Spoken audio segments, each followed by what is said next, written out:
So in the Bible, the ideas of heaven and earth are ways of talking about God's space and our space. So I understand our space really well. We live here, there's trees, rivers, mountains.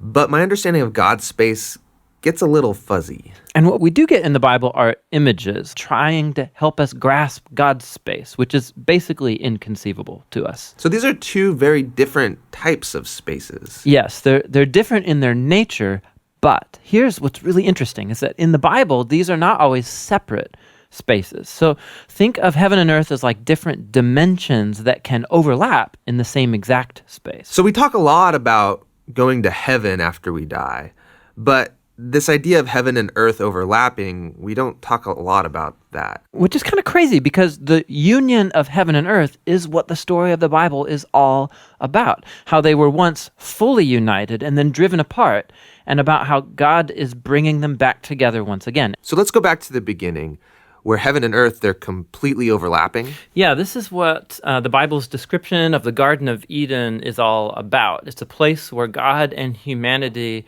dwelt together perfectly, no separation, and humans then partner with God in building a flourishing, beautiful world and so on. But as humans, we wanted to do things a different way. We wanted God out, and we wanted to create a world apart from him. Yeah, so we have these two spaces now. And the Bible actually uses lots of different kinds of words and phrases to refer to these two spaces to make a clear distinction. So you've said that these spaces can overlap, though. So explain how that works. Yeah, this is where we have to start talking about temples. Because in the biblical world, you experience God's presence by going to a temple. That's where heaven and earth overlap. Now, there are two types of temples described in the Bible. One is a tabernacle, basically a tent that was built by Moses. And the other was this massive building made by Solomon. And these temples were decorated with fruit trees and flowers and images of angels and all kinds of gold and jewels and so on.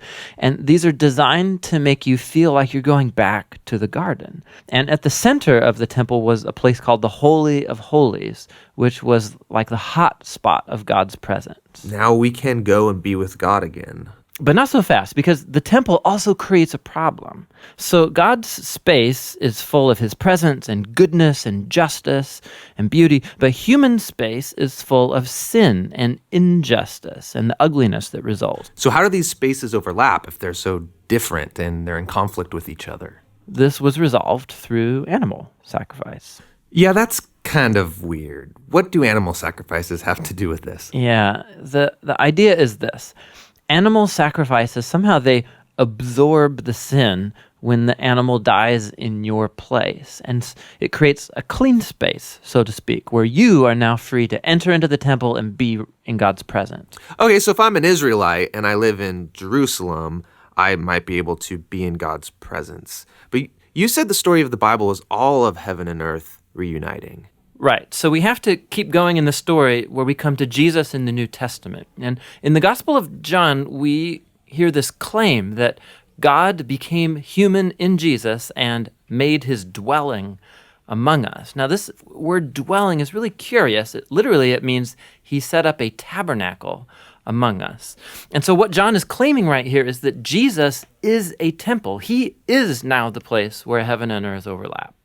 What's interesting about Jesus is that he isn't staying in this safe, clean space. He's running around hanging out with sinners. He's healing people of their sicknesses and forgiving people of their sins. He's basically creating little pockets of heaven where people can be in God's presence, but he's doing it out there in the middle of the world of sin and death. And he keeps telling everyone that the kingdom of heaven is at hand. And he even told his followers to pray regularly that God's kingdom come and that his will be done here on earth just as it is in heaven.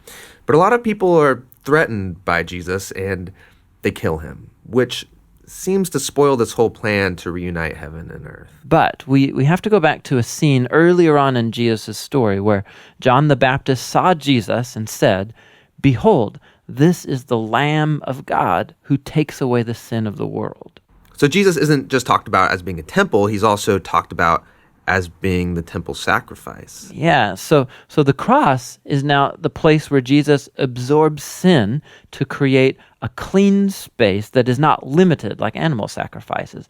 Jesus' sacrifice has the power to keep spreading and reuniting more and more of heaven and earth. And this is all really great, but it leaves one big question in my mind, which is, what happens when I die? Don't I just fly over to God's space to be with Jesus? Yeah, so a few times in the New Testament, we learn that Christians will be with Jesus in heaven after they die, but that is not the focus of the Bible story. The focus is on how heaven and earth are being reunited through Jesus and will be completely brought together one day when he returns. So in the book of Revelation, we get this beautiful image of the Garden of Eden, now in the form of a city, coming to end the age of sin and death by redeeming all of human history in a renewed creation. And God's space and human space completely overlap once again.